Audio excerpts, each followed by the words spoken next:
civilmedia.mk. Слободно, независно, отворено. Сведоци сме во изминатиот период од како започна пандемијата со коронавирусот.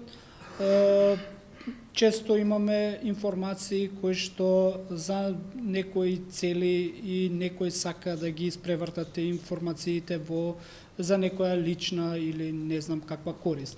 Така што бевме сведоци дека граѓаните наместо да добијат информации за коронавирусот, често имавме дезинформации или пласирање на лажни вести.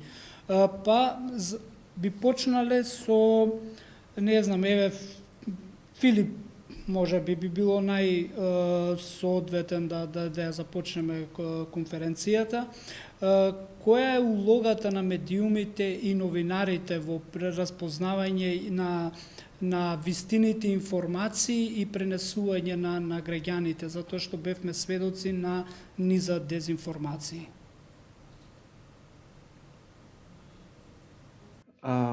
Здраво на сите и благодарам во моје име и во име на Метаморфозис, како и име на проектот со критичко мислење до граѓани со медиумска умешност, што го правиме заедно со Евротинк, со поддршка на Европска Унија, како еден придонес кон борбата против дезинформации. А јас, освен искуството од тој проект, ќе се обидам да пренесам искуства од нашиот сервис за проверка на факти Вистиномер, кои што се однесуваат конкретно на ова прашање. Во врска со улогата на новинарите, јас би рекол дека е таа клучна. Многу е важно новинарите да бидат успособени да ги препознаваат дезинформациите и соодветно да ги обработуваат.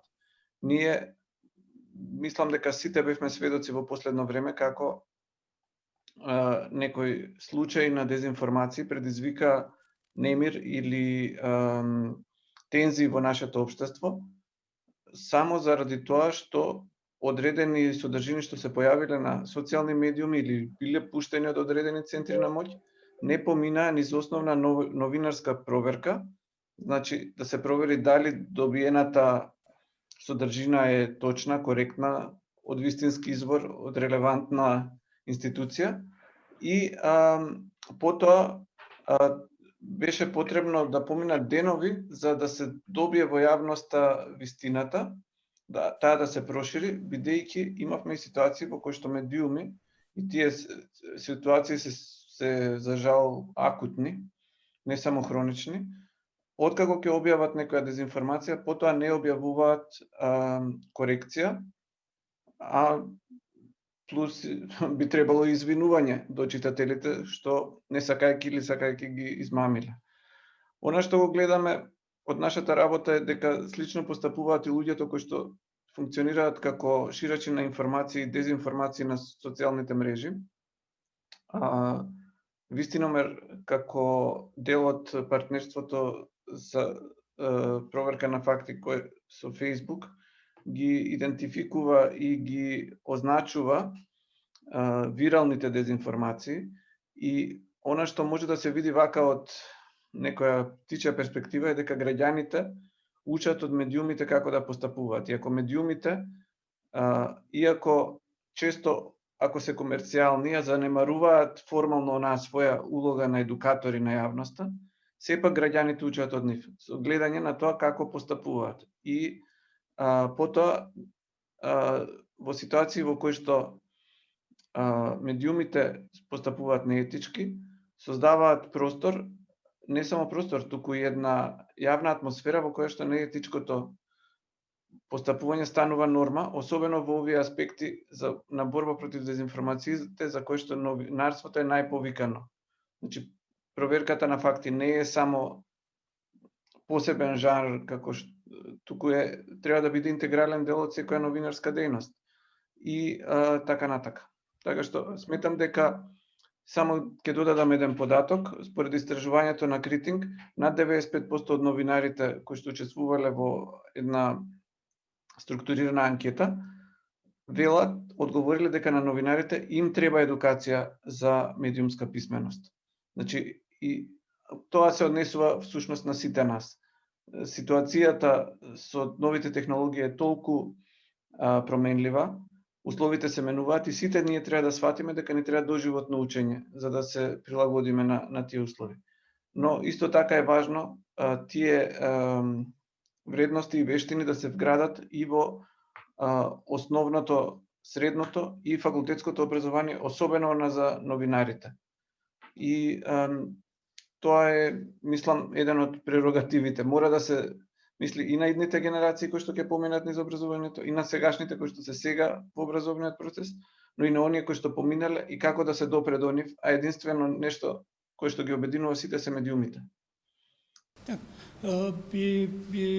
Ти благодарам, Филип.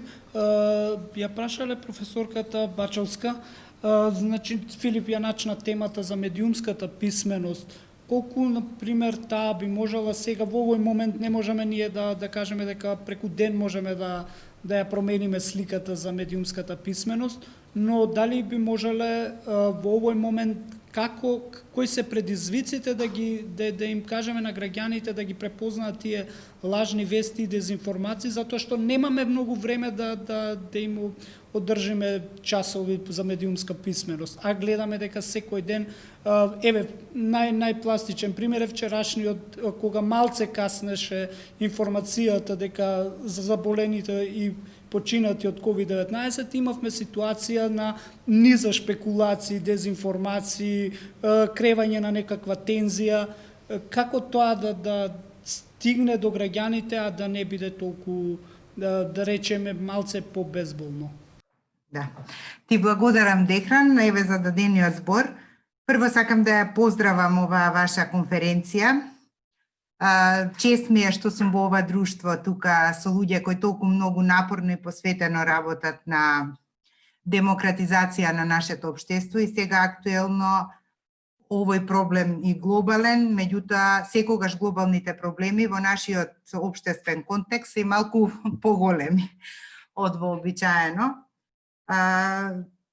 За многу голем проблем зборуваме. Еве ти ја спомна медиумската писменост, колку е таа важна. Многу е важна, да се изразам вака, како декс катедра ме прозва како професорка. Јас веќе полно години се занимавам со оваа сфера, која што е потполно, како што ги кажа Филип, запоставена кај нас во конвенционалниот систем на образование. Не само во основно и во средно, туку и во високото образование, кое што треба да даде една интелектуална подлога на целиот овој концепт. Одсутна е, многу луѓе не знаат за што станува збор. Многу е потребна, јас овие денови сум навистина како човек премногу исплашена. И како граѓанин, и како професор, многу ме вознемируваат некои појави. Се прашувам јас во каков свет почнавме тоа да живееме, на што сме жртви ние. Се прашувам како во 21. век сега се соочуваме со една ваква пандемија, како се дозволи тоа да се случи. Дали можеби во цела оваа ситуација, поставувам хипотетички прашања, има голема улога тие дезинформации, тие комуникации физички или било какви што се случува. Се спомнува некои авиони од Кина. Значи, сите тие работи почнуваат да не вознемируваат, колку и ние да сме имуни, нели? Во нашите семејства секој некој си го подава телефонот, кажува што чита, што гледа на некоја слика. И ние како луѓе што го работиме тоа, не сме имуни на сите овие дезинформации и треба многу знаење, многу свест, многу голема стрпливост да се консолидираме и да почнеме нели рационално да реагираме и да размислуваме. Како што кажав, тука кај нас проблемот е многу голем. Добивме еден крајно дезориентиран граѓанин, тоа го покажуваат овие драматични бројки во Македонија, што се случуваат. Значи, јас, например, работам со млади луѓе и тие дебати што ги водиме на часовите, навистина тие млади луѓе пред се конзументи на новите медиуми, некои од нив никогаш не гледаат телевизија. Тие млади луѓе со кои што јас секојдневно работам, чувствувам дека имаат голем проблем со перцепцијата на тоа што се случува во општеството. Ние, како што гледаме, многу истражувања и многу аларми покажуваат дека младите луѓе навечер се собираат по кафичи, не ги почитуваат мерките, баш консументите на новите медиуми. И сега зборуваме на некоја инфодемија, дезинформација и така натаму, и што да правиме со тоа? како да се справуваме, како институционално, дали постои начин за некако институционално да се справиме со оваа ситуација. Единствениот одговор е системски на најшироко општествено ниво, значи со јакнење на медиумска култура, со јакнење на таа медиумска писменост, со компетенции, со препознавање, но тој начин е најспор. И затоа сега од овие конзервативциве удираат највеќе тука. Дајте да ставиме закон, дајте да ставиме рамка. Ставот на западната демократија е јасен. Да не ги претвориме концептите, онака револуцијата ги јаде своите деца, самите концепти, значи отвореноста, да почне да се негира таа слобода која што ја понуди интернетот и новите медиуми, да почнат сами да се негираат. Значи тоа не смееме да го дозволиме.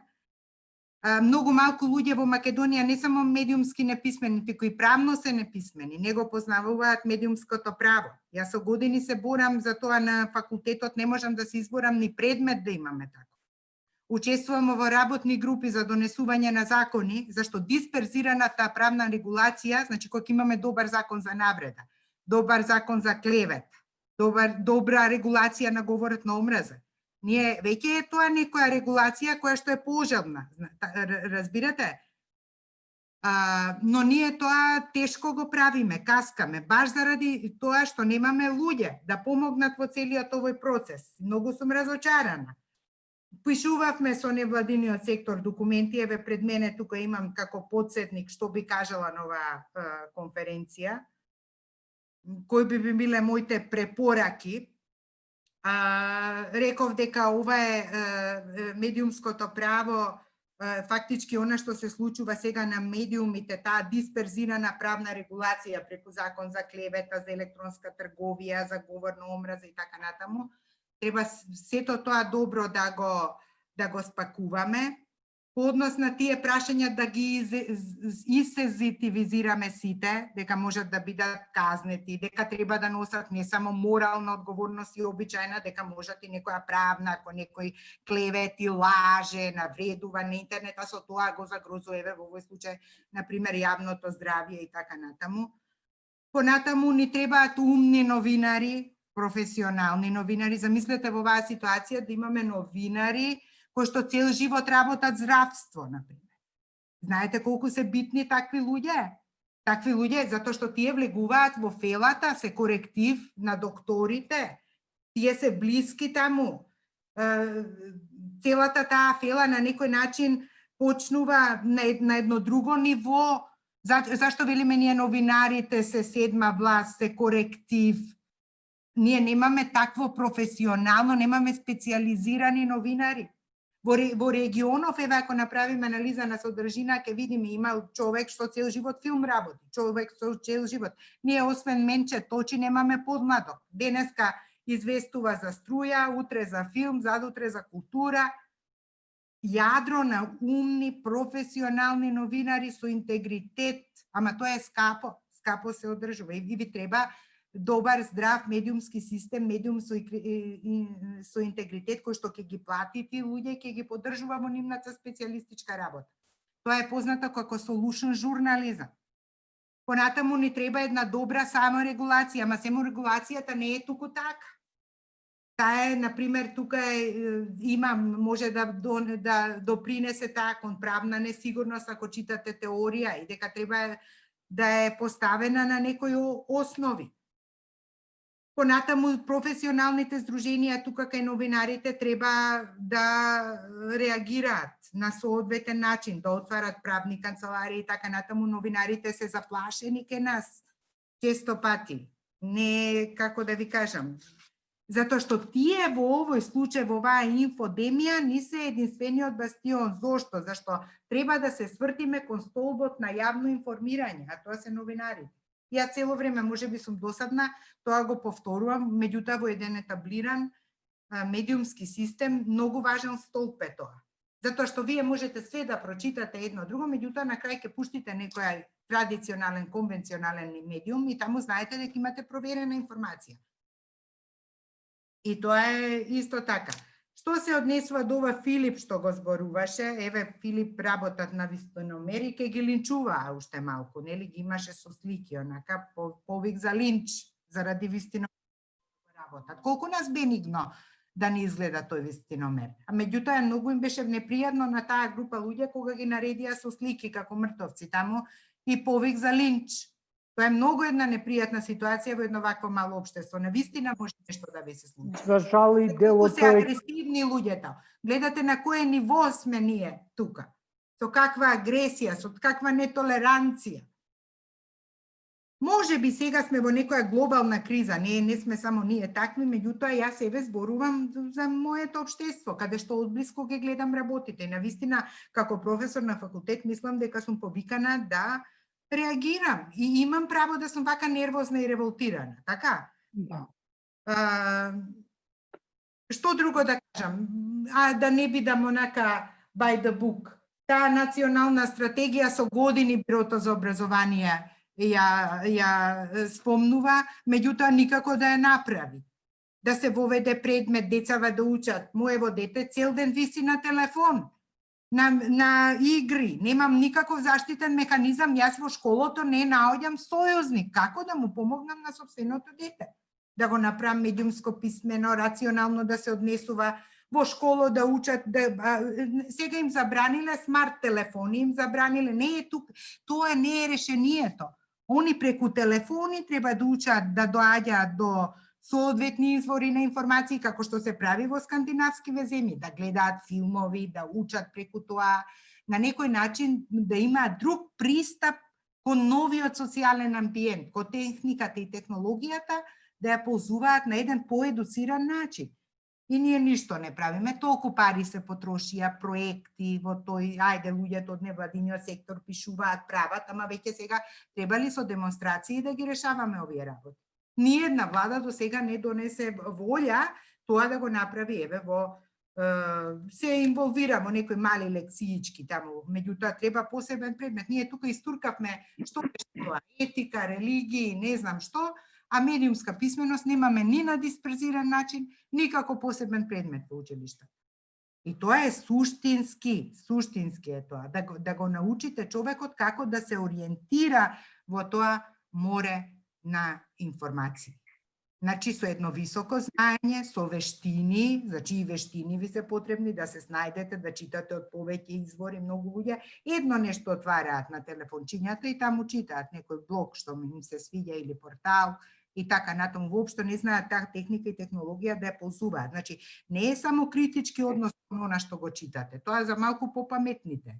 Овие другите треба и да ги научите како да се снаоѓаат и тоа е затоа е поставено како доживотно учење, како една компетенција од 8-те кои што се поставени како нели долгорочно учење од страна на Европската унија. Имам уште многу да зборувам.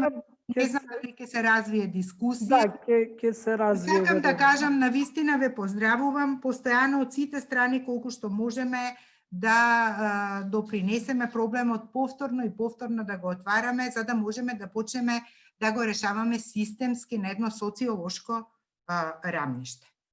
Секам толку од мене, ако е потребно ќе се вклучам и понатаму. Ви благодарам. Професорке, вие начнавте на некој начин една интересна тема, колку неконтролирано информациите стигаат до граѓаните, односно ние можеби на некој начин наивно ги сваќавме оние дезинформации дека ќе не чипираат, дека не знам пуштаат отров со авиони, дека пандемијата е смислена, дека тоа е глобална.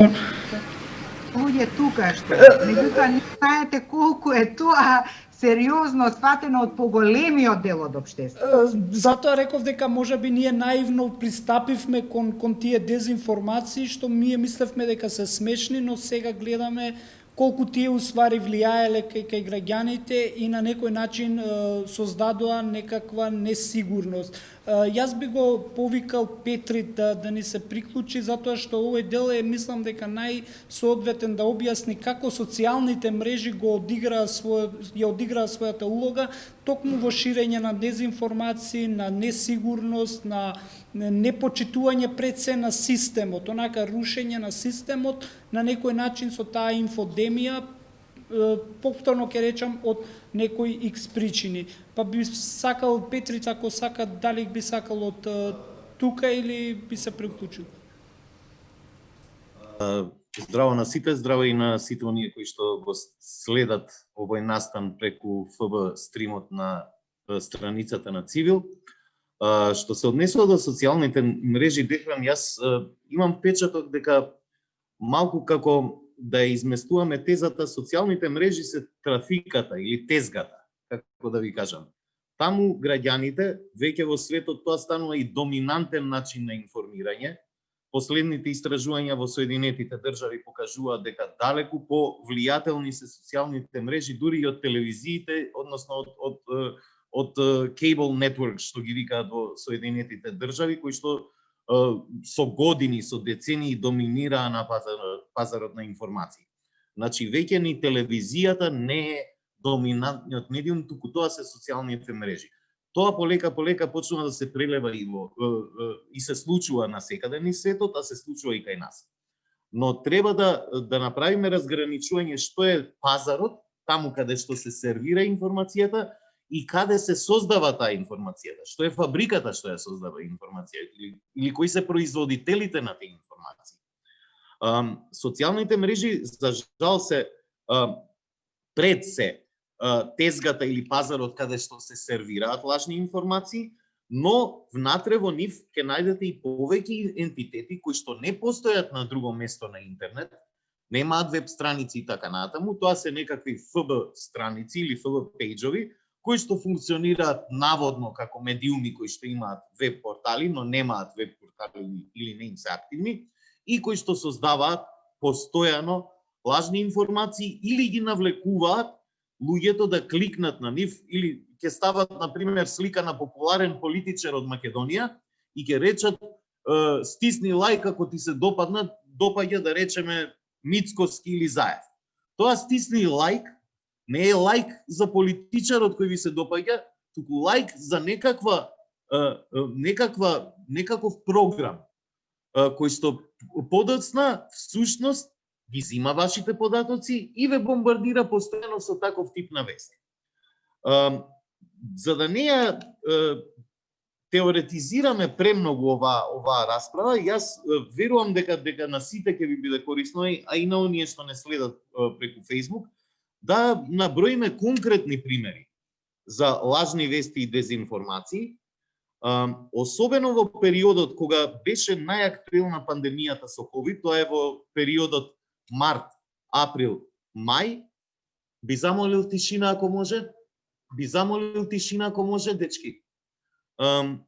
Во периодот март, април и мај се случуваше речиси секојдневно по 1, 2 до 3 не дезинформации како еден производ или една објава која што се објавува на една веб страница, туку оркестрирано споделување на лажни вести и дезинформации од страна на повеќе страници и повеќе релеи на нивни на Facebook и на Twitter.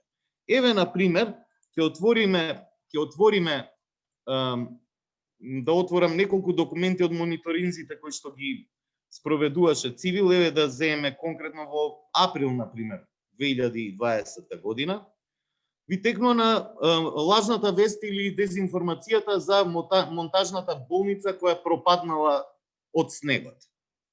Тоа беше невистина, наврна тој ден на вистина снег, но службите брзо ја исчистија и ја оспособија болницата, но тоа беше проширено и преку лидери на некои политички партии и преку медиуми дека тоа се случило. Имаше, например, случај каде што профили на Twitter и на Facebook, кои што се под контрола или блиски до една опозицијска партија, ширеа лажни креативи, графикони и пораки на социјални мрежи со лого на владата. А всушност тие информации не потекнува од владата. Потоа на 3-4 април 2020 имате случај во онлайн наставата за 6-то одделение е цензуриран последниот стих од кога ја љубев Бениција на Петре М. Андреевски. Испадна дека ова е текст кој што бил објавен некаде на веб, па тој текст го користеле наставниците во наставата, а не се работи всушност за некакво кратење во официјални наставни средства на споменатата поема. На 7 април имате Курир објави текст во кој што се обвинува директорка на основно училиште во село Стојаково за наводен бизнис при спроведување на тендерска постапка. Го презема овој текст и други портали, реагираше апострофираната директорка, побара повлекување на текстот. 3 дена подоцна Курир го избриша текстот и го објави демантот. Но таа вест, да не заборавиме, беше проширена и на повеќе други портали. На 9 април имаме текст од порталот Сигнал МК кој што пласира вест од неофицијални информации во наводници за заразена вработена во Агенција за храна и ветеринарство, која што наводно учествувала на состаноци на Комисија за заразни болести, на кој што учествувал и министерот Филипче, била во контакт со луѓето таму и така натаму. Во насловот текстот панично прашуваше дали ќе следи затворање на АХВ, дали остануваме без контролорна храна. Сето ова беше демантирано од Агенцијата за храна и ветеринарство. На 9 април имаме вест дека Северна Македонија е на прво место од земјите во регионот според починати на 1 милион жители. И оваа вест беше демантирана. Подоцна имавме на, да речеме, апсењето и протестот во Сингелич или во кој што беше предизвикан по апсењето на неколку лица кои што наводно отстраниле лежечки полицаец.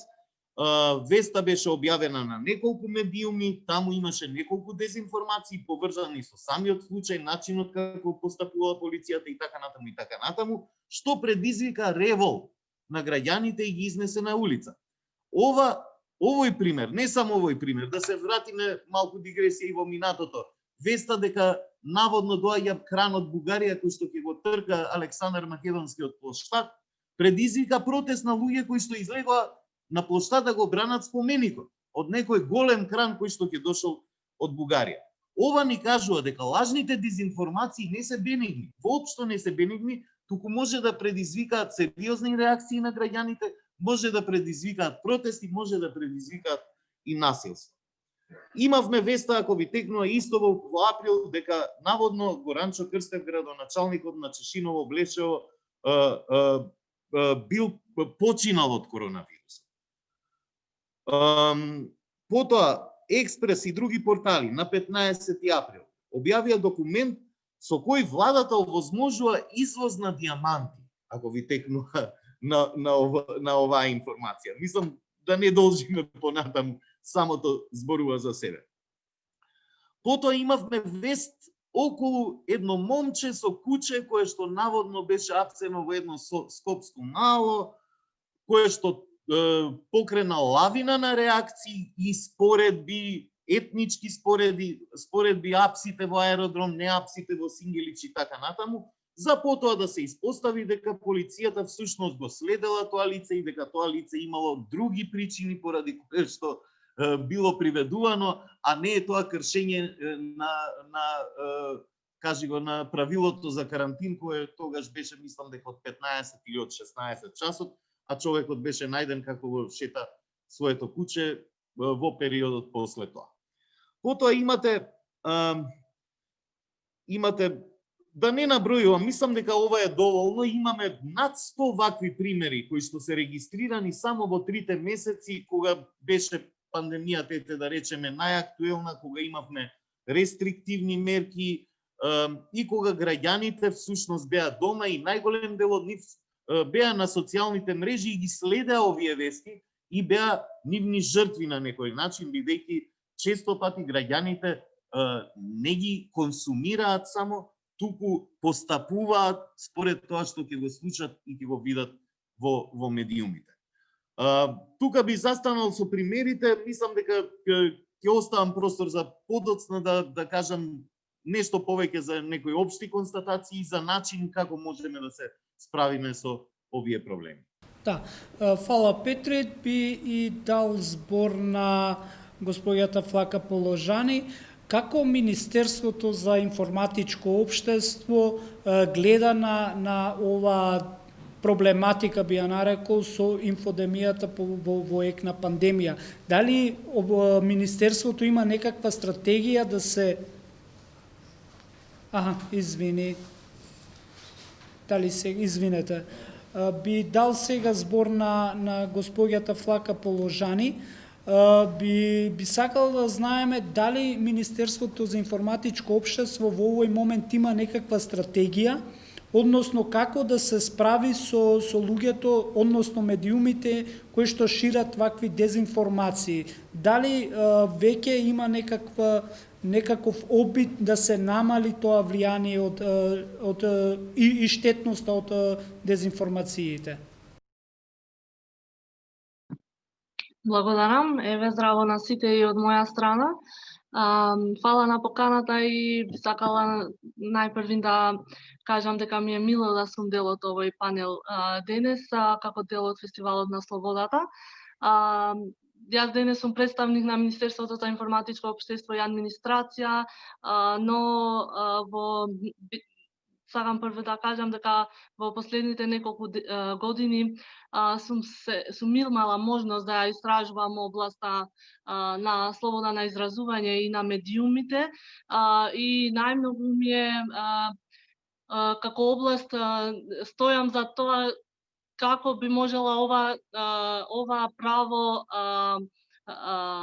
да го заштитам како во рамките на човекови права, не од политички аспект или од аспект на институција која во чија надлежност паѓа и регулирањето на правото на медиумите и аудиовизуелните политики. Само пред неколку часа имав можност, тука веќе соговорниците спомнаа неколку примери за ова сензитивна тема, чија важност најмногу јас осеќаме сега во време на пандемија, во време на криза, пошто сите ние сме поосетливи во вакви ситуации. Само пред неколку часа имав можност да прочитам изјава председателот на Црвен крст Францеско Рока, кој што ги повика властите и политичарите низ светот да превземат мерки против лажните вести и говорот на омраза, пошто многу во последните денови се шират информации против вакцинирањето за ковид, што тој го прогласи како втора пандемија, пошто се гледа како многу голем проблем. Исто покрај примерите што ги спомна Петрит за во земјата, значи во минатиот период и ние се соочувавме со тоа што вие и денес го нарекувате инфодемија, за лажни вести поврзани со 5G, кои што на чуден начин беа поврзани со вирусот и не обезбедува простор луѓето да можат, значи, да бидат заштитени од тие лажни вести и правилно да се информираат. МИОА, значи Министерството за информатичко општество и администрација во претходниот период има реализирано неколку активности со кои што сме сакале да ја подигаме свеста кај граѓаните. Викам кај граѓаните, пошто тие видеа и активности за кампања против лажните вести беа насочени најмногу кон граѓаните, пошто тие се тие што најмногу и најчесто ги споделуваат овие лажни вести. Значи, медиумите ги креираат, новинарите не секогаш новинарите, пошто сите сме свесни и сведоци на портали и онлайн медиуми кои што не се основани од новинари и по кои што статии не пишуваат новинари. Туку, значи, ова кампања беше наменета за граѓаните, за да помогнеме тие да можат да прават разлика на тоа што го споделуваат. Значи, не се што читаат во медиуми, онлайн или офлайн, пошто димензијата онлайн на проширување на вестите секако дека го направи овој феномен поголем предизвик и за поразвиени демократии од нашата. Значи, како дел од исто така во рамките на меѓународната недела за медиумска писменост, значи беше вклучена и МИОА како ресорно министерство за да можеме овие, да кажам, беа првите чекори кои што беа превземани за заштита од лажните вести, но во наредниот период можам да кажам дека и како дел од програмата на владата за 2020-2024 година е предвидено креирање на стратегија против лажните вести. Не знам колку ова е доволен механизам и не знам кои резултати ќе ги даде на, значи, во пракса, но мислам дека е добар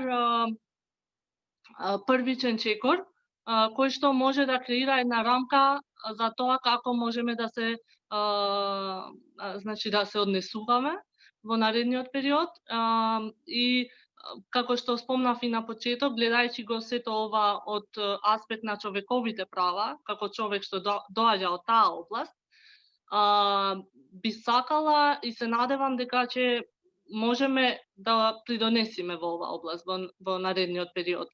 Знам дека немаме многу време, пошто проширувањето на вестите, посебно во онлайн платформите, е многу брзо. Многу побрзо од тие што можат да носат политики, но мислам дека има простор и заедно еве и со невладиниот сектор можеме да конкретизираме таа агенда барем во рамките во една стратегија. Да? Дали тоа ми беше следното прашање, кој ќе биде се вклучен во таа стратегија за борба со лажните вести, затоа што рековте дека имате план за спроведување на стратегија. Дали само министерствата или ќе вклучите и невладин сектор? Мислам дека тоа треба да биде инклузивен процес.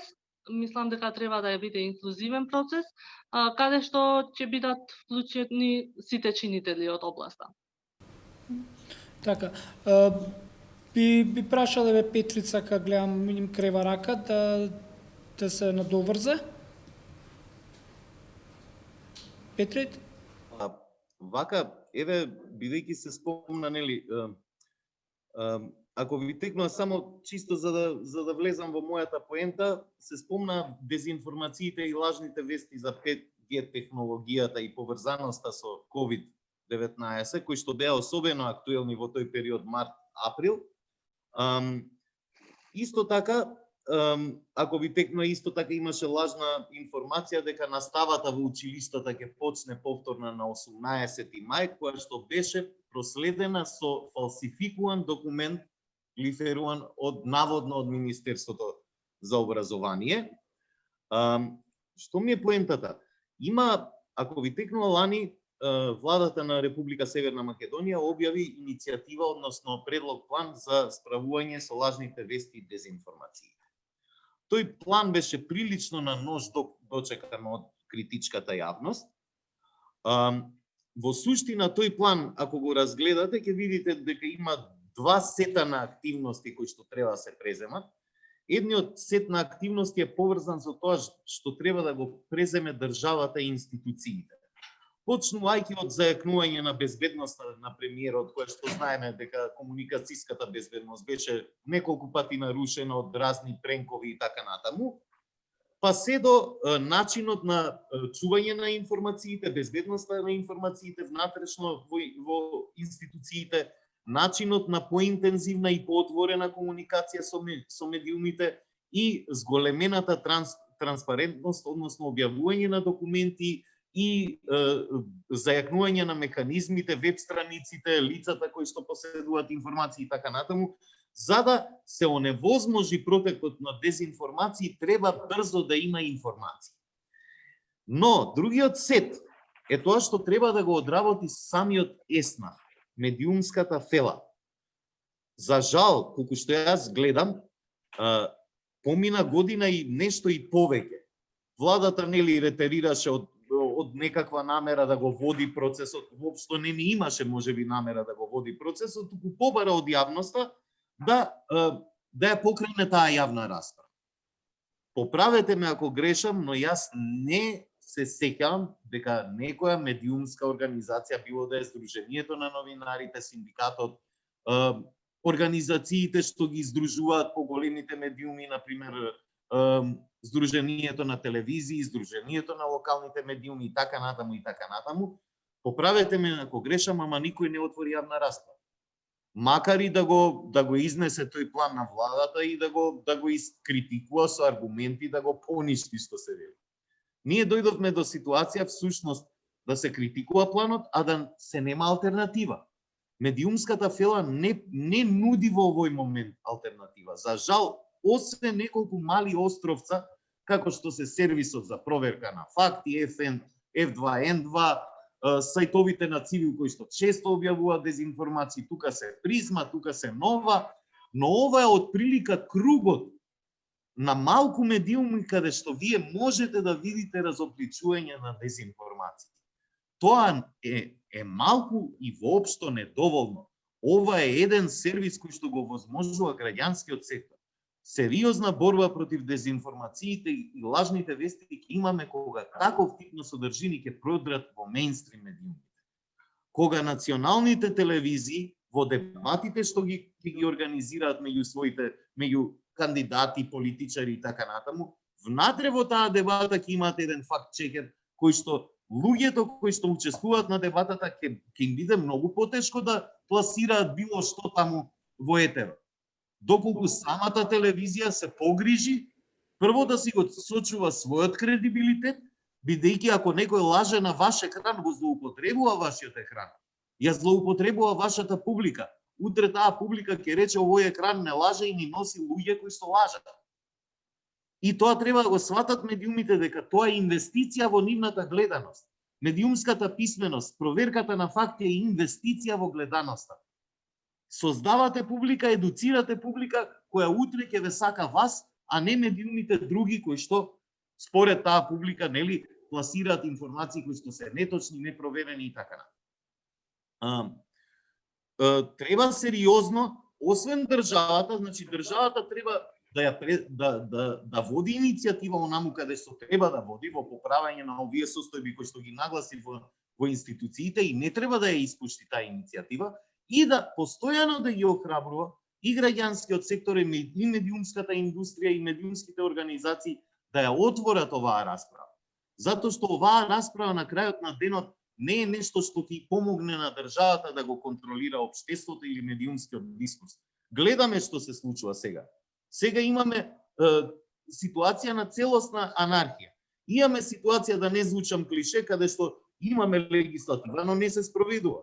Имате солидна легислатива за говорот на омраза, имате солидна легислатива за клевета и навреда. Имаме солидна легислатива и во други делови кои што ја регулираат работата на медиумите, но ништо од тоа во суштина во пракса не функционира. Немаме завршен, комплетиран случај на осуда на некое кривично дело врзано со говор на омраза. Имаме првостепени пресуди, една која што се влечка сега во лавиринтите на судството, но ние немаме демонстрација на државата каде што таа сериозно покажува дека прави нешто, дека сака да се справи со овој проблем, а од друга страна, кај фелата има целосно отсуство на иницијатива. И секоја иницијатива имам впечаток дека се дочекува веднаш со критика без да се навлезе подлабоко во неа, да се расчленат добрите, лошите работи, да се види што е тоа што може навистина да профункционира. Едноставно испаѓа дека тој дел што е жив во ова општество и што се бори против овие појави е граѓанскиот сектор, академијата делумно и граѓаните кои што се оставени буквално на ветрометина, каде што се бомбардирани од медиумски платформи со многу поголеми ресурси, влијание и така натаму, за разлика од невладините платформи за разобличување на дезинформации, кои што имаат многу поограничени ресурси, публика и досег. Мислам дека ова се клучни работи на кои што треба ние сите како општество да посветиме и внимание и многу труд. Така, фала Петри. Јас би му дал збор сега на Филип, што начна една тема со говорот на омразата, а ние бевме сведоци дека пандемијата се користеше и некогаш да се фрли топка на некоја етничка група, дека тие се тие кои што ја шират пандемијата и не внимаваат на маските и на дезинфекција. И сето тоа постоја се пренесуваше на Фејсбук и се ширеше некоја омраза кон одредена етничка заедница. Како таа пандемија одигра улога покрај тоа што се ширеше некоја дезинформација, но исто така и да се шири и говорот на омраза на социјалните мрежи. И исто така она што е интересно е дека медиумите често ќе превземат некој статус на одреден човек од Фејсбук и ќе го стават на Фејсбук и они се оградуваат, викаат тоа не е мој став, тоа е став на човекот што го напиша на Фејсбук. Дали медиумот всушност има влијание и има одговорност ако пренесе некој статус кој што шири дезинформација и говор на омраза или да поттикнува говор на омраза? Видете, тоа е многу јасно во оние земји кај што, како што рече Петрит, се спроведува законот кој што и кај нас постои, а говорот на омраза е кривично дело во сите земји на Советот на Европа, колку што знам. Ние имаме ситуации во кои што има и воспоставена пракса дека доколку се шири говор на омраза, за тоа може да се извести на начин на кој што нема да се шири самата порака на мразење и поттикнување геноцид, бидејќи да се извести што некој кажал е одговорност на новинарот не само за тоа да пренесе точно, туку и да пренесе во оној формат кој што е соодветен. Кај нас имаме во медиумите многу, како би се рекло, лицемерна ситуација, во која што во превод, например, на филмови, се избегнува да се преведат некои зборови кои што се сметаат за безобразнија, кои што се минимално, како да кажам, со минимална штетност во однос на тоа какви работи се пренесуваат како говор на омраза, а истовремено не се врши нивна новинарска обработка. Бидејќи едно е да кажеш тој го рече буквално да се цитира некаква изјава со говор на омраза, а друго е да се каже дека таа личност пренесе говор на омраза, што да го се објасни контекстот, дури да се објасни што било кажано, но да не се повтори самото кривично дело, бидејќи ние имаме искуство како цивилизација со говорот на омраза. Тоа е еден од факторите кој што довел до јакнење на фашизмот пред Втората светска војна и започнување на Втората светска војна, една од најголемите катастрофи во историјата на човештвото, заедно со геноцидот и холокаустот во неа. Така што мислам дека новинарите се доста, како да кажам, обврзани да ги применат новинарските стандарди и тука спаѓа и, да речеме, не пружење поддршка за ширење на кривични дела како поттикнување насилство или ширење говор на омраза. Од друга страна, имаме неколку примери, како Петри што почна, кои што навистина имавме ситуации во кои што пандемијата беше дополнително злоупотребена за ширење меѓуетнички или верски тензии. Она што го имавме на почетокот беше дека јас да бевме во некои други времења би очекувал објавување на списоци на луѓето кои што се заразени или се сомнителни за зараза уште од самиот почеток, бидејќи тоа беше метод на постапување на таа медиумска пропагандна машинерија од претходно. злоупотреба на лични податоци за кои што имаше поддршка и од судството со една огромна неказнивост. Но за среќа во најголема мера личните податоци на граѓаните, без разлика дали се пациенти или било кој, остана заштитени со неколку инциденти кои што немаат толку широко влијание колку што би имало, бидејќи имаше од почеток повици на некој начин да се идентификува дали преку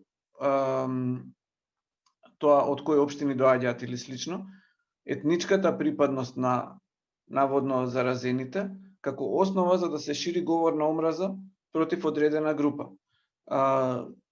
Несреќното постапување на религиозните заедници во текот на пролетта и непочитувањето на мерките во пракса во низа религиозни ритуали и случувања придонесе кон тоа. Имавме дури еден вид на надпревар кој ќе покаже дека има поголема моќ со тоа што ќе ги избегнува мерките или пак ќе бара државата да му даде и нему повластен третман како и на, да речеме, спротивната страна која што беше перципирана како привилегирана во некој случај. Навистина тоа доведе до, мислам, многу лоши последици во однос на ширење на пандемијата. Можеби не директно со заразување на луѓе на некој конкретен настан, такви поврзувања не беа направени, но и самите здравствени власти укажаа дека таквото разните настани кои што кај нас се квалификува и како семејни собирања доведува до ширење на заразата. И сега продолжување на таквата активност видовме до кај може да доведе. Мислам, во соседството имавме низа такви случаи каде што религиозни организации организира настани кои што потоа директно можеше да се увиди дека се смртоносни за дел од учесниците. Но она што би сакал да го кажам е дека, еве, еден конкретен пример беше обидот да се измиксира и пандемијата и етничката или националната припадност и тековни случувања во ширењето дезинформации дека Грција или Албанија ги затвораат своите граници само за одредени етнички групи или луѓе од одредени општини кои што имаат мнозинско население кое што не е од одредена етничка група или е од одредена етничка група. Имаше лоша интерпретација на изјава на албанскиот премиер, а имаше и фабрикувани наводно документи од грчкото МНР кои што беа ширени од група медиуми и која што веднаш откако беше објавено дека се работи за дезинформација, дел од нив ги тргнаа написите, но можеше да се види според оние јавни архиви како на пример TimeMK дека таков напис бил објавен. И тука го гледаме уште и дополнително оној момент на неодговорност кога медиумите наместо да се стават во борба против дезинформациите на начин кој што ќе им помогне на нивните граѓани да ја сватат ситуацијата, па дури ако погрешат, секој може да погреши, кој работи греши, нели? И пренесат некоја неточна содржина или дезинформација, со самото тоа што ќе објават корекција и ќе се извинат, многу придонесуваат во создавање на атмосфера на конструктивен приод кон проблемот. За жал, кај нас имаме тенденција, медиум кој што ќе пренесе дезинформација, да ги брише трагите. Значи, како еден злосторник кој што се обидува да ги отстрани доказите, или медиумите, или на социјалните мрежи, се бришат трагите, и тоа е едно од искуствата кој што го имаме и во рамки на оваа проверката за факти на Facebook партнерството. Например, според условите на партнерството, проверувачите на факти единствено ги оценуваат одредени содржини и на таквите содржини кои што се оценети како точни, неточни или сатира или било како, се додава линк до објаснение зошто добиле таква оценка. Но имаше неколку случаи кога авторите на содржините кои што биле оценети како дезинформации сами си ги отстрануваат,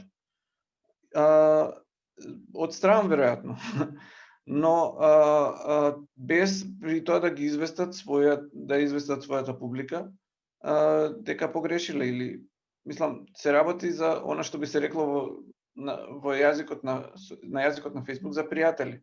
Значи има луѓе кои што своите пријатели континуирано ги лажат и не им се извинуваат за тоа. Па какво пријателство е тоа? Така. Ти благодарам, Филип. Дали се слушам? Да. Ти благодарам, Филип. Јас би дал збор на професорката Бачевска. Како да излеземе од тоа ситуација? Дали има некакви механизми? Еве цело време се трудиме да зборуваме за механизмите. Не знам да ви кажам, таа конкретизација, еве, вистиномери, проверка, ми е некако како, да ви кажам, многу добра техника, меѓутоа, она, знаете, како порано што беше демантот, вие како кога собирате пердови од издишан балон. Точно е тоа дека алгоритамското управување, регулаторната улога на посредникот, дека ние сме сега... Дали има враќање од тој процес? Ова Петрич што го зборуваше. Ние точно знаеме што се социјалните мрежи, што се електронски комуникации, што е микротаргетирање, еве директорот на тоа тело за електронски комуникации, Нината е вика, точно во борбата е вика во регулацијата на алгоритамското управување и регулаторната улога на посредникот. И тоа се големи бастиони на иднината. Дали ние можеме да постигнеме секоја лага да ја уловиме? Дали се што кажуваме е лага? Или може да биде спротивен став? Или може да биде незнаење? Ме сваќате, тука се многу ризични простори, затоа Европа вика оставите го ја неутралноста. Јас ја гледам шумата и малку претерувам од тоа, во тоа, меѓутоа ми е страх пак од дрвото да не ја видам шумата, што ми е многу поопасно. И затоа навистина пак се залагам за системски решенија, за високо ниво на знаење, баш таа медиумска писменост и препознавање и една борба на широко општествено ниво. И затоа има разлика помеѓу државите. Сите имаме проблем со лажни вести, меѓутоа 20 држави во светот, само 20 каде што најдобро е оценета слободата на изразување. Имате огромна слобода на изразување, највисоко ниво на медиумска писменост и препознавање и најмалку лаги. Тоа се толку малку држави од сите, нели, скандинавските, Финска, Шведска, Норвешка, Канада, каде што на соодветен начин и во вистинско време се одговорило на овие. Например, Америка е далеко од тоа, така? Ние исто така тука. Затоа верувам највеќе во едно действување, за да не бидат пирови победни. Замислете сега по секоја лага да трчаме. Некој убеден дека не шири лага. Затоа мислам дека процесот ќе биде долгорочен и навистина јас се залагам за подолгорочни решенија и решенија на најширок општествен основ. Знам дека тоа е теоретизирање, меѓутоа така ги гледам работите, концептуално поставени. Инаку ги поздравувам овие техники, ние да се бориме против секоја лага, дезинформација, милиони ги има. Но дали е возможно да се избориме кон тоа? Со тоа? Си го поставувам прашањето, дали е возможно? А во ваква конфигурација на медиумски систем? Апсолутно. Сега малку се поправи нешто со стојбата, беше ужасно, затоа ни треба тука политички плурализам на медиуми, меѓутоа во секој случај таа неутралност не требува премногу да не разлутува и да влеземе во едни други шаблони, како што реков, концептите да се негираат самите себе на почетокот. Филип, дига се рака. Да, видов, повели. Превземам модераторството, дека. Да, видов Филип повели. Да, само да дадам една напомена, еден, што би се рекло дисклеймер. Проверката на факти е само една гранка на новинарството, која што би требало да биде и интегрирана внатре во новинарскиот процес, но може да биде и вака на АЧИК, како посебен тип на медиуми кои што фокусирано работат, слично како watchdog новинарството, што би се рекло, кое што фокусирано работи на со одредени техники, одредени методи. И при тоа ние со самото веќе скоро 10 годишна работа во таа област имаме увидено дека тоа не е трајно решение, дека не е единствено решение. Потребно е заздравување на целиот систем, почнувајќи од дневното известување новинарско до истражувачко новинарство, коментаторство, сите форми на новинарството како такви, доколку функционираат онака како што е зацртано во етичките норми на професијата, би биле навистина штит и јавен сервис, не само како институција, туку и како функција на општеството. Но она што го имаме ние сега кај проверката на факти е дека сигурно не можеме да ги покриеме дури ни сите дезинформации што поминуваат во еден даден период или дури во еден ден е невозможно да се покријат сите. Ресурсите се ограничени, премалку луѓе работат на тоа, премалку средства се на располагање. Со тековниот медиумски модел во Македонија се уште нема решение за тој проблем, не само за тој жанр на новинарството, туку и за професионално новинарство како такво.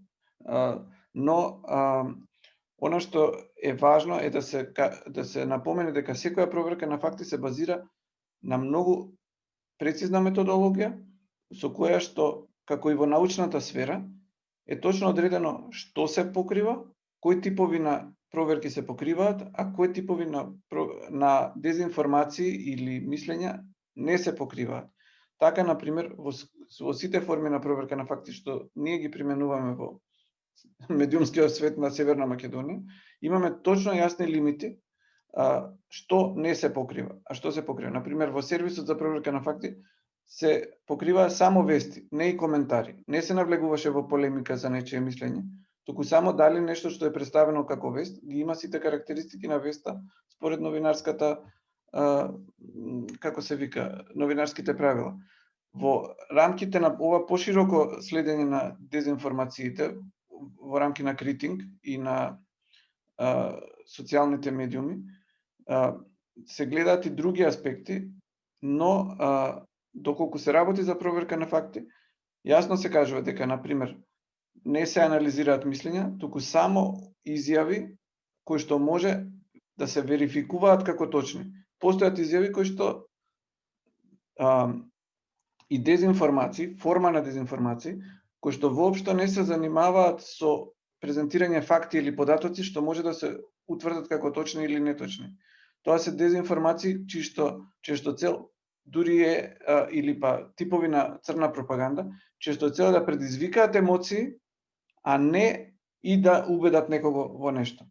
Зашто откако е предизвикана негативната емоција, например дека некоја припадник на некоја етничка група направил нешто лошо што ве загрозува, после во самиот текст дури, не само во насловот, туку и во самиот текст често самите медиуми го опровергнуваат она што е иницијално пренесено како форма на манипулација, значи поширока сфера, не само дезинформација, туку и манипулации, а веќе штетата е направена. Кај некое лице ја добило својата дневна доза на омраза и тоа ќе продолжи да ги мрази припадниците на групи надвор од неговата. Така, мислам дека ни остана уште некоја минута, затоа што дали би дал збор на Петри, гледам крева рака, потоа професорката Бачовска, Флака положение ако има нешто да каже, и би дал збор на останатите. Мислам дека Џабир видов дека се пријави, ако имаме колегите нека ми кажат некое прашање на социјалните мрежи дека трае лайв стримот, да го поставиме на учесниците. Вака, во врска со тоа што го кажа Филип и со тоа што претходно професорката Бачевска го кажа. Значи има јасно определени критериуми, не само во мерењето на факти, како се мери тоа и како го прават тоа фактчекерите, и во легислативата, кога зборуваме за клевета, навреда, кога зборуваме за говор на омраза. Јасни се и меѓуниците во домашната легислатива, но и меѓуниците во меѓународната легислатива. Јасно е до каде оди слободата на говор и јасно се кои се ограничувањата што се пропишани во член 10 од Европската конвенција. Така. И кога определува некој суд или некој орган дали е нешто нарушување на легислативата, прво тргне од намерата, така. Дали има намера да се дезинформира и да се доведе јавноста во заблуда. Доколку има намера, веќе влегуваме во нешто кое што треба да се квалификува како некакво дело. Тоа не е и сега, ако тргнеме од онаа страна рестриктивното или либералното толкување. Верувајте, повеќе од 10-15 години, можеби 20 на овие дебати и на меѓународно ниво и на национално ниво во однос на сферата, регулацијата, саморегулацијата на медиумската сфера. Знаете од кого најчесто доаѓаат предлозите за регулација на медиумската сфера? Не доаѓаат од политиката. Доаѓаат од самата фела. И знаете зошто е тоа? Не е поради тоа за да се заштити јавноста од дезинформации, туку да се заштити бизнисот. Традиционалните медиуми упорно инсистираа со години на регулација на онлайн пазарот на информации, затоа што го чувствуваат како загроза на традиционалниот пазар на медиумски информации.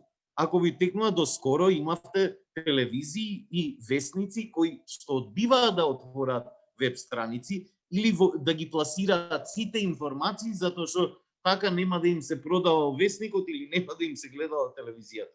Вестникот нема да ви се чита вака или онака за неколку години.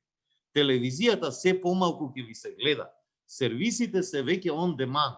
Ако сакам ќе ги гледам вашите вести, но ќе ги гледам во време кога мене ми одговара. Кога јас имам време, а не кога е терминот.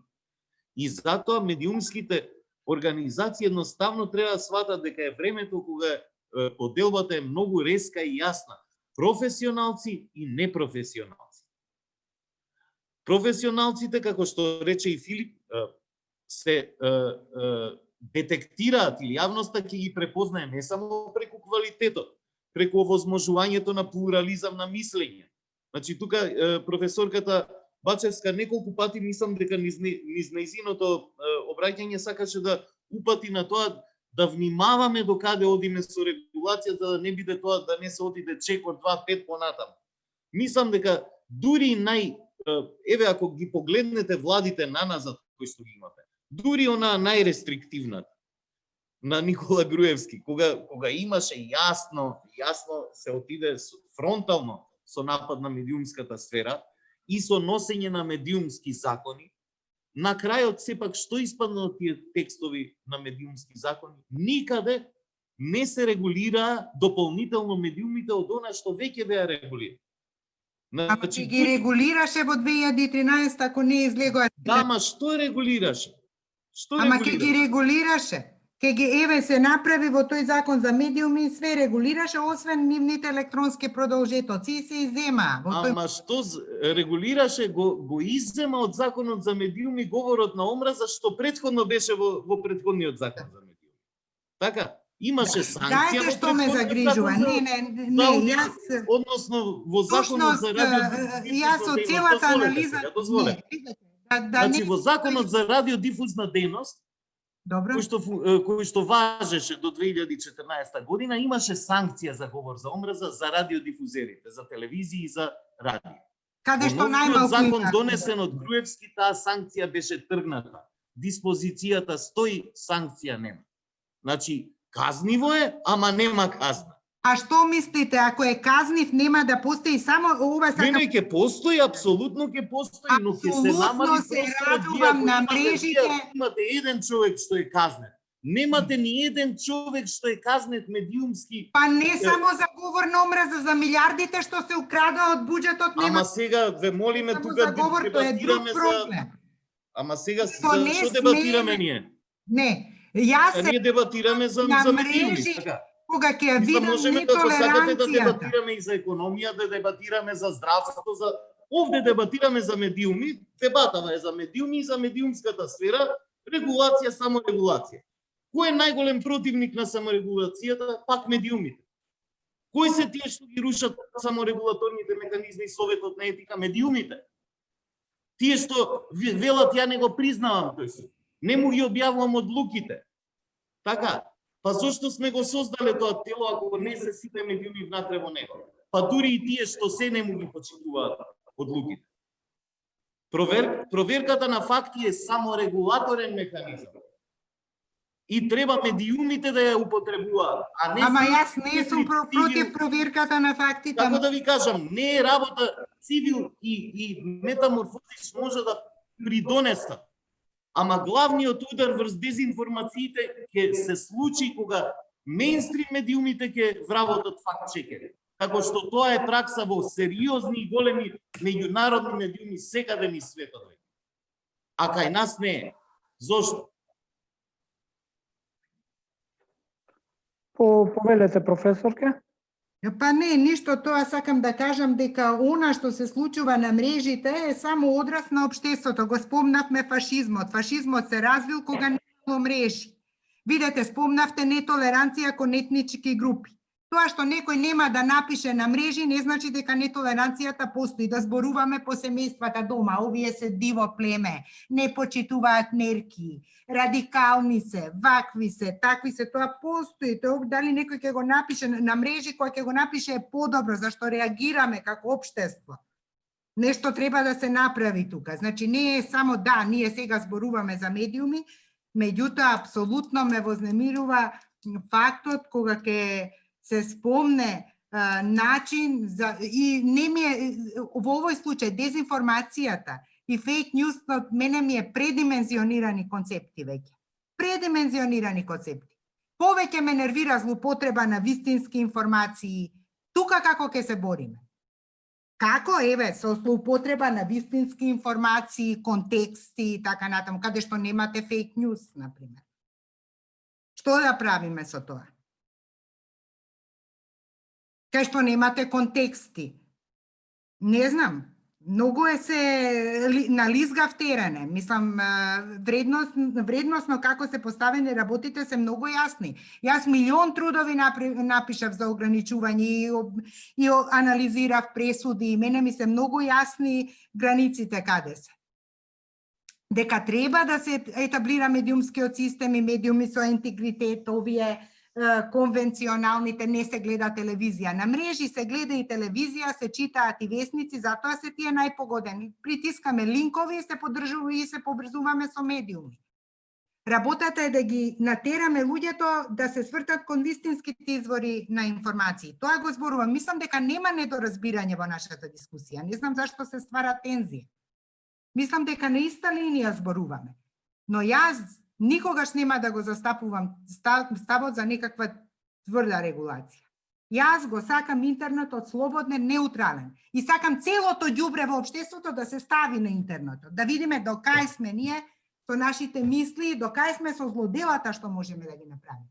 Е така се гради отворено општество. Open society. Професорке, јас не знам... Да видиме колку тежиш. Од кого го добивте предатокот дека некој е за пострикна регулација, колку што гледам на панелот... Не, ама мислам дека на таа линија оди оваа расправа. Не. Апсолутно. Погледнете ги моите настапи. Погледнете ги моите настапи, а може и видеа да ви пратам. Од сите конференции 10-15 години наназад, јас сум тој што зборува против регулација на интернет. Дури во оние години кога новинари доаѓа, апсолутно сум, дури во оние години кога беше многу популарно да се зборува за регулација. Ја и ден денес зборувам против регулација на интернет. Ама за да не регулира државата. Тоа сме го зборувале внатре во медиумската фела. За да не регулира, мораме да се регулираме. Затоа што на крајот на денот политиката ќе работи според преференциите, според она што ќе се создаде како јавно мислење. Ако се создаде јавно мислење во една држава, дека медиумите се вакви, такви, никакви, дека лажат и така натаму, прашање на време е кога една држава, кога една политичка владеачка гарнитура ќе излезе пред граѓаните, ќе рече овие што ги лажат, ние ќе ги средиме. и ќе добијат аплауз на отворена сцена. Јас се плашам дека веќе доаѓаме до таква атмосфера. За да ја спречиме таа атмосфера, треба силно да застанеме зад саморегулацијата, зад медиумската писменост, каде што верувам дека апсолутно ниту пак за ние немаме дивергенци, но за да нема регулација мора да има силна саморегулација. Точно е тоа. Тоа е точно. И мора да има силна треба медиумска да биде. писменост. Тука ние потфрламе со години. И телата како Совет за печат, Совет за етика спијат. Спијат. Заспани се малку, они се во ред луѓето таму, ама треба малку да бидат поагресивни. Затоа доаѓаме до оваа ситуација. Поагресивни треба да бидат. Не е сега работата на Филип таму со години човекот се бори, ама си има специализирани тела кои што мора да бидат поактивни. Професионалните здруженија, Советот за етика, Советот за честа таму, они не ги не апдейтирале етичките кодекси. Треба да се ако се декларативни за во рамки на ЗИД, треба и кодексите да се апдейтираат. Така, ви благодарам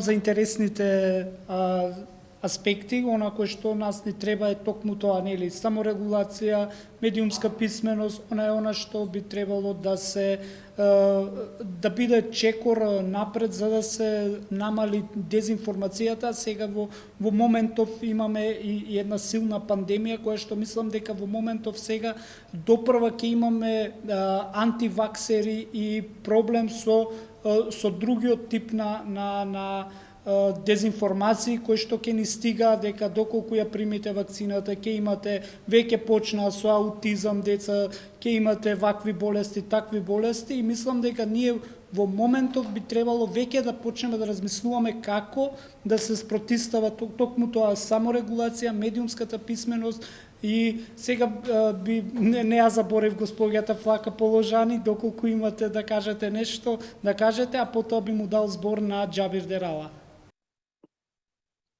Фала, кратко, јас се надоврзам на тоа што се разговараше, но и за тоа што праша претходно Дехран како можеме да се справуваме со сето ова. Не мислам дека има една единствена формула, но да го искажам моето мислење во врска и со саморегулацијата која што се спомна тука. Значи, најпрви треба да станеме свесни за последиците од оваа проблематика и колку и опасноста која што може да биде доведена од лажните вести. Еве ќе го надоврзам и со говорот на омраза, пошто често пати лажните вести се поврзани со говор на омраза. Ќе кажам дека допред некое време многу малку се зборуваше, значи и за говорот на омраза и за лажните вести, а и ден денес имаме недостиг на јавна дискусија по овие проблематики. Значи да не чекаме да станеме ние жртва на, да речеме, на говор на омраза или на некоја лажна вест, како што беше примерот на Метаморфозис, како што имаме поединци кои што биле жртви на овие. Значи за да работиме и да работиме на превенција на овие феномени, треба да станеме свесни за важноста на истите. Да кажеме, например, казнивоста се спомна. Има европски земји кои што навистина имаат дозволуваат поширока слобода на изразување, но мислам дека стрикно имаат регулирано преку закони и други одредби го имаат регулирано делот на говор на омраза онлайн, например.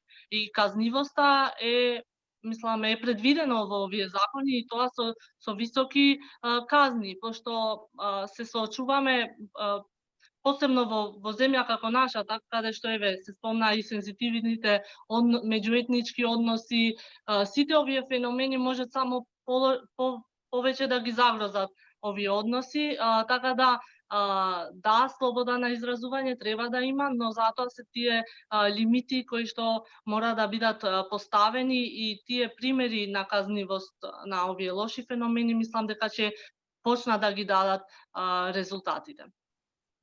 Ти благодарам, Флака. ние веќе имаме и таков закон кој што може да регулира говор на омраза на социјалните мрежи, кој што и веќе имаме и некои примери кај што веќе има и судска одлука за таков говор на омраза кон одредени личности. Јас би му дала збор на Џабир и доколку потоа би сакал да привршиме ако нема некој кратко излагање и ако има некое прашање на социјалните мрежи да го поставиме, ако не јас би но тоа би било по говорот на Џабир. Здраво на сите, дали се слушаме? Да.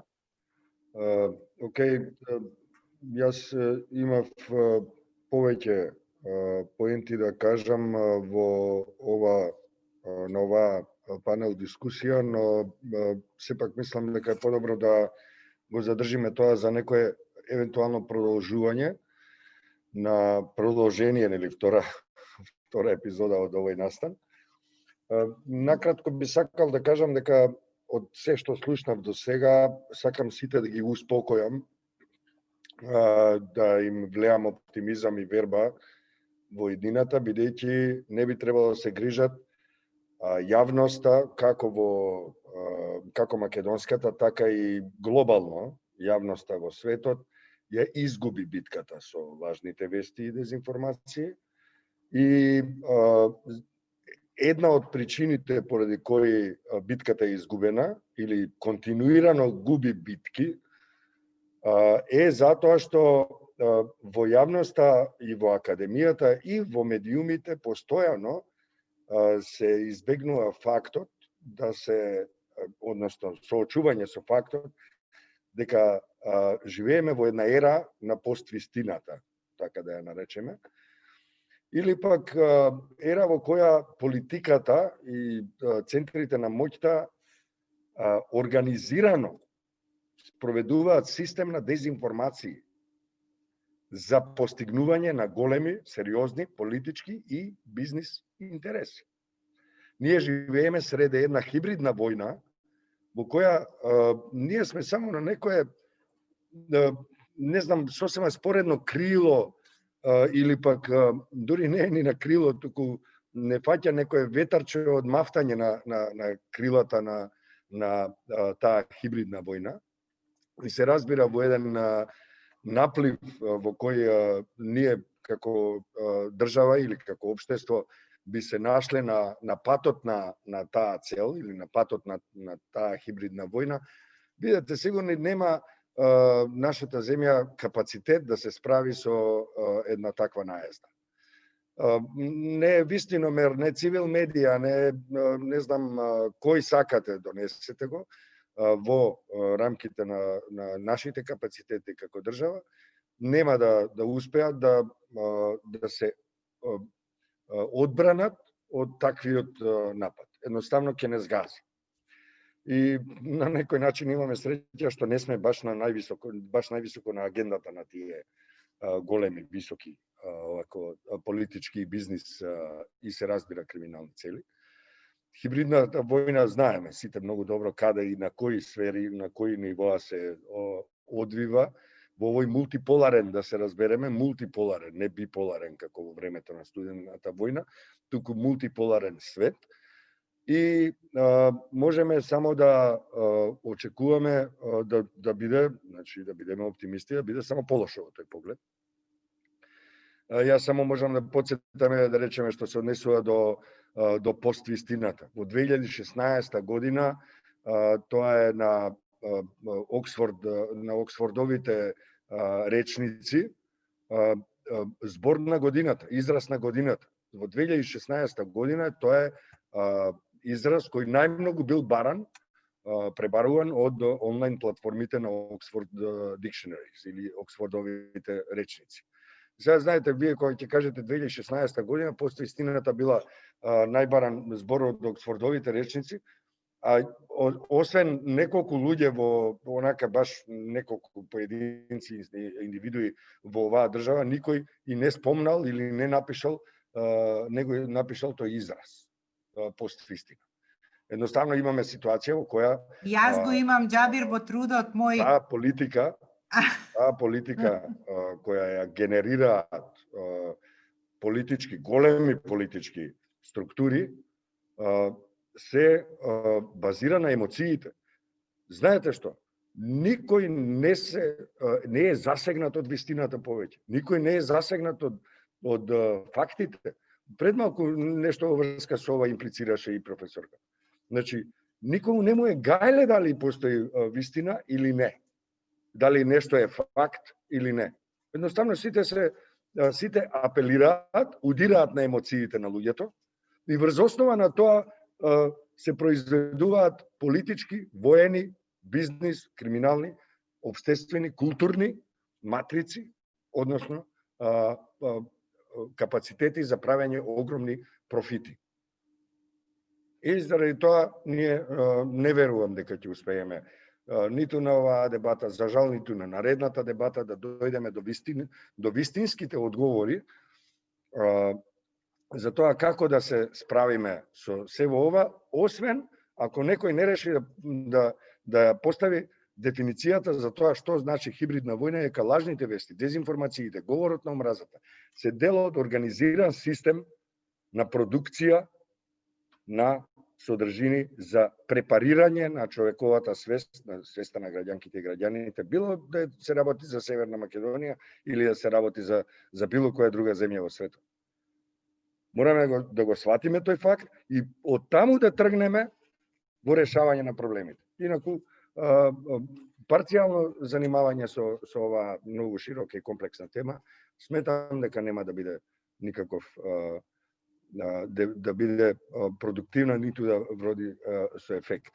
Некој спомна апдейтирање, мислам Бачовска, апдейтирање на веб страници или на кодекси и така натаму.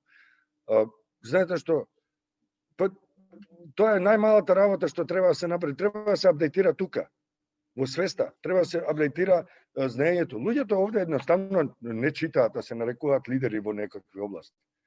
Не читаат, не следат, не слушаат, не анализираат. И при тоа, дури и да го прават тоа, нема да успеат, заради се тоа што го кажав до сега. Се разбира и државните институции, тие немаат апдейтирани методологии, колку и да се трудат поединци во владата или во институциите. Едноставно целиот систем е така изграден да ја изгуби војната. Така е изграден. Значи треба од ново да стартаме. И се разбира онаа поента на Петрит за медиумите, дека бизнисот си го штитат, и тоа еден дел од медиумите го штитат својот бизнис во однос на другиот, да речеме интернет ньюс бизнисот.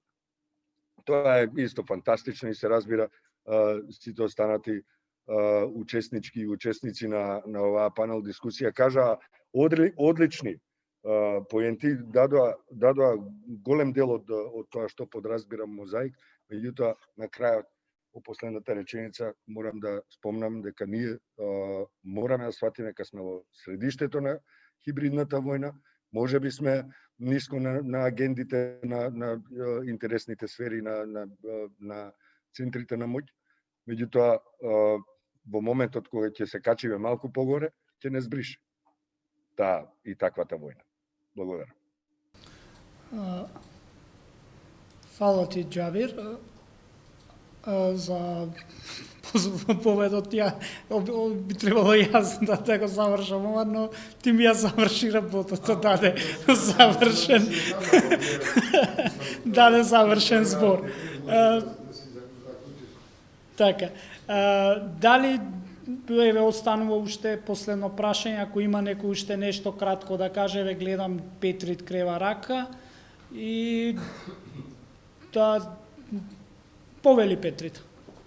Да не должам многу, имаме, мислам дека сите кажавме по нешто од тоа што би представувало дел од некаква стартна основа за решение, бидејќи, како што кажа Џабир, малку не врати во суровата реалност, прилично песимистички согледувања, но подобро е да ја согледаме реалноста такава каква што е, за да имаме шанса да преживееме и да се бориме со тоа што не очекува.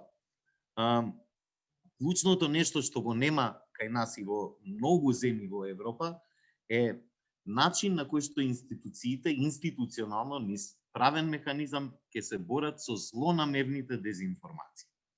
Мислам дека пионер можеби во таа област е Германија, они направија некои легислативни измени, но повторно ќе се вратам на поентата на професор Бачевска, без оглед што имавме нели полемика. Јас се согласувам многу со поентата дека многу внимателно треба да се следат чекорите на државите во однос на тоа како тие ќе се поставуваат во регулирање или интервенирање во легислативата во однос на дезинформациите. Бидејќи во консолидирани држави со развиена демократија, каде што има развиени независни институции, можете да направите и не толку добар закон, но самиот систем е силен, консолидиран и ќе го вози законот онака како што тој бил замислен, во духот што го замислило тоа општество. Кај нас, за жал, токму поради тоа и најмногу се согласувам со вашата поента дека треба исклучително внимателно да се постапува, особено во менување на легислативата. Треба да бидеме свесни дека имаме простор преку оваа легислатива да допреме до некои од проблемите, но клучно тука медиумска писменост, саморегулација, мејнстрим просторот медиумски да се сврти малку сам кон себе и да разбере дека за да има публика утре треба да ја гради денес, затоа што медиумски куќи кои што имаат 100 луѓе во редакцијата, ги спомнавме преска, нели, новинари за здравство, како Менче Точи, која што остана нели некаква парадигма за тоа. Никаде во светот редакциите не растат. Секаде се употребува зборот shrinking of newsrooms. Значи се намалуваат. Никаде во најголемите медиуми отпуштаат новинари, продуценти и така натаму. Новинарите се веќе и сниматели, и монтажери и така натаму. Значи се менува воопшто технологијата на производство на информации и таа се помалку ќе има квалитет. Тоа е реалноста.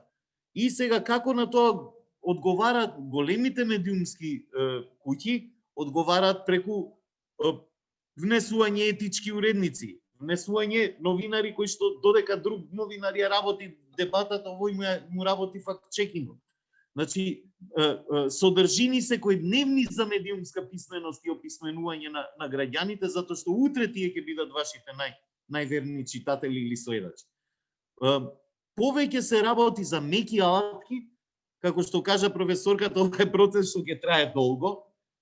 Џабер му даде една песимистичка нота, но доколку ние успееме во овие неколку години да направиме некаква консолидација во образованието и во самата индустрија медиумска и во фелата, видовме дека таа консолидација е возможна, ама само под притисок, кога некој ќе ја нападне фелата, таа се консолидира, како што имавме случај за време на режимот на Груевски, каде што имавте една група од 400-500 новинари кои што бие една сериозна и тешка битка со која што не беше само декларативни напади и така натаму, физички напади, апсење, затворење на медиуми и така, затворење на новинари и така натаму, да не заборавиме. За да не дојдеме во таква ситуација, бидејќи секоја власт има тенденција да контролира, внимателно да го следиме тој процес, но сериозно да го потикнеме овој другиот процес во граѓанскиот дел, во самата професија, меѓу граѓанството, во академијата. Да се саморегулираме, да се описмениме, за да можеме да добиеме шанса да се бориме против дезинформација.